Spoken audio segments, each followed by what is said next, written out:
गारा दूंगा फिर।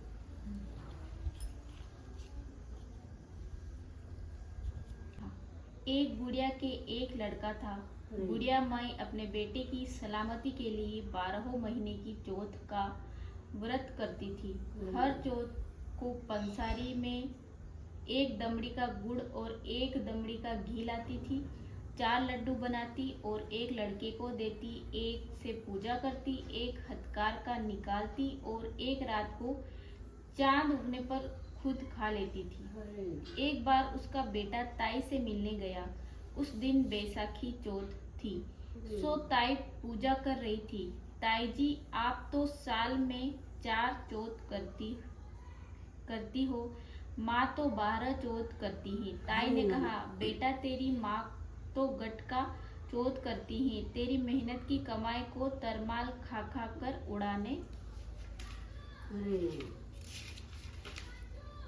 उड़ाने का चक्कर है। तू परदेश चला जा, फिर देखना कैसे एक चौथ भी कर पाएगी क्या। लड़के के दिमाग में यह बात बैठ गई।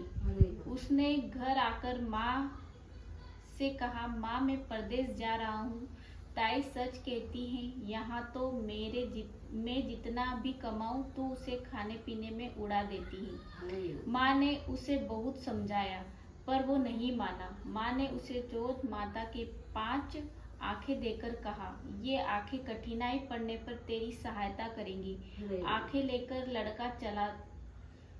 राह में उसे एक शेर मिला। वह दहाड़ता हुआ उस पर झपटा तो उसने एक आंखा उस पर फेंका और बोला, अगर मेरी माँ चौथ का व्रत करती हो तो शेर गाय बन जाए। शेर तुरंत गाय बन गया। लड़के ने सोचा, माँ व्रत करती तो मेरे लिए थी, किंतु ताई ने मुझे गुमराह कर दिया। खैर अब तो आगे ही चलते हैं। आगे राह में उसे एक नदी मिली जिसमें पानी के बजाय राध लोई खून पीप बह रहा था। उसने चौथ माता को सुमिरन करके नदी में एक आखा डाला और कहा, हे चौथ माता, यदि मेरी माँ मेरे लिए चौथ का व्रत करती हो तो दूध दही की नदी बह जाए। तुरंत दूध दही की नदी बहने लगी। उसने फिर सोचा, देखो मेरी माँ मेरे लिए चौथ का व्रत करती थी, किंतु ताई ने मुझे झूठ ही बहका दिया। चलते चलते लड़का एक दूसरे राजा की नगरी में पहुंचा।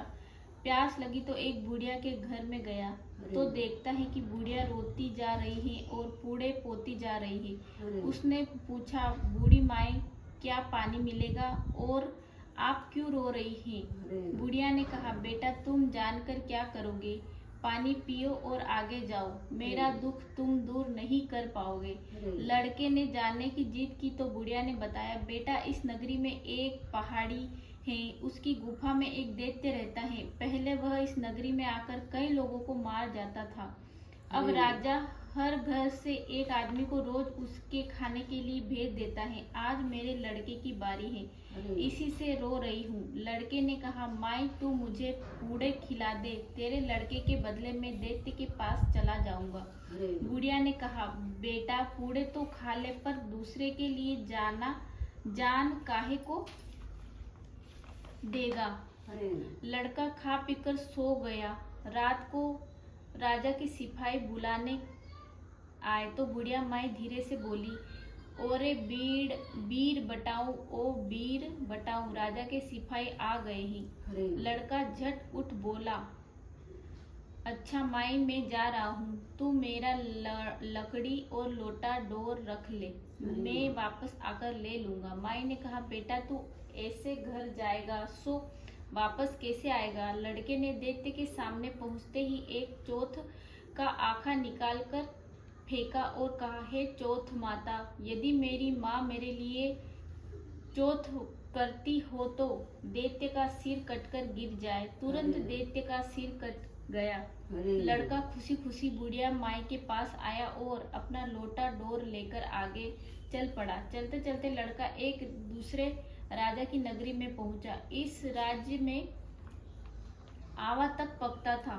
जब एक मनुष्य की बलि दी जाती थी, सिपाहियों ने इस लड़के को पकड़कर आवे में चुन दिया।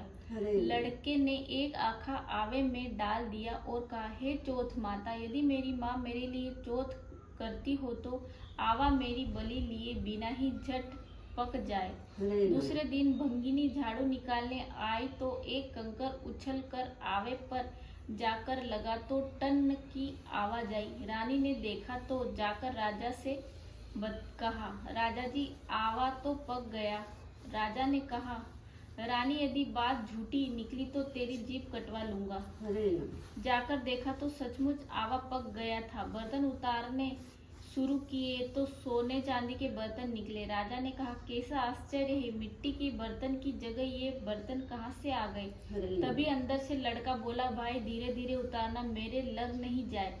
सब डर गए, कहने लगे, तुम हो कौन, भूत प्रेत या जिन्न हो। लड़के ने कहा, ना भूत प्रेत ना जिन्न हूँ, तुमने जिसे आवे में चुना था मैं वही लड़का हूँ। राजा ने उसे बाहर निकलवाया और कहा, इस आवे से आज तक कोई जीवित नहीं निकला, तुम कैसे बच गए।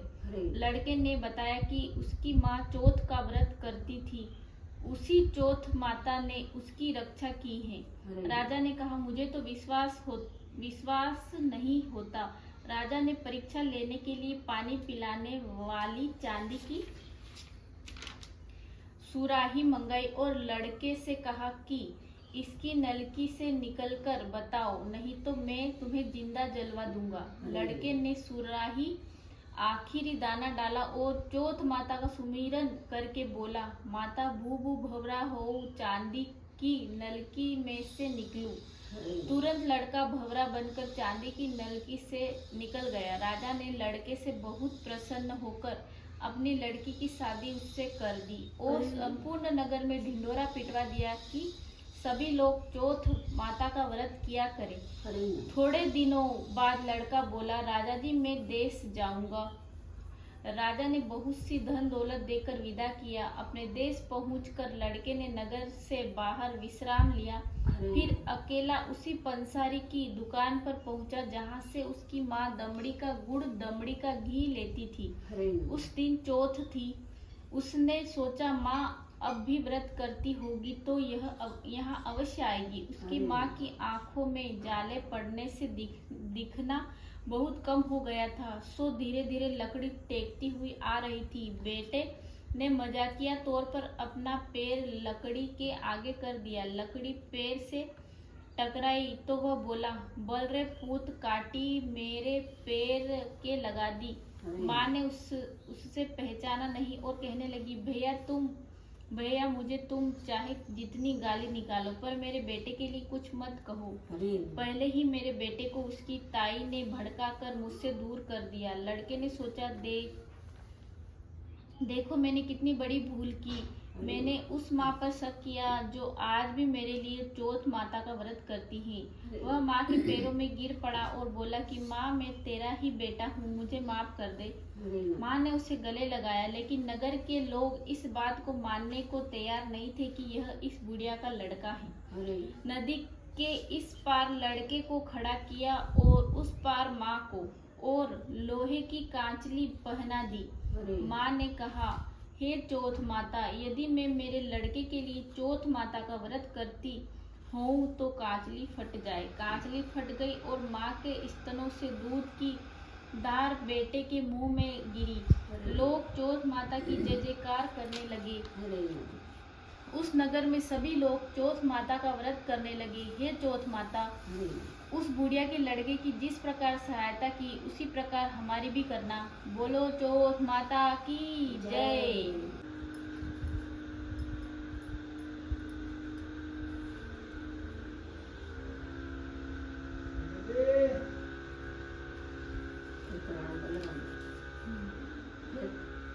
रात सूरज देखे।